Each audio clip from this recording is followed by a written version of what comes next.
ब्रह्मानन्दं परमसुखदं केवलं ज्ञानमूर्तिं गन्धातीतं गगनसदृशं तत्त्वमस्यादिलक्ष्यम् एकं नित्यं विमलमचलं सर्वधि साक्षीभूतं भावातीतं त्रिगुणरहितं सद्गुरु त्वं नमामि सद्गुरु त्वं नमामि सद्गुरु त्वं नमामि। बोले सद्गुरुदेव सिंह मुनि महाराज की जय। सत्य ज्ञान की जय। आत्मज्ञान की, आत्मदेव की, आत्मदेव शरीर की,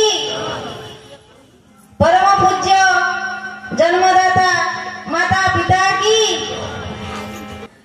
धन्य से गुरुदेव कौठु आसी कौठु आनी आम मान समस्त एकत्रित करछंती।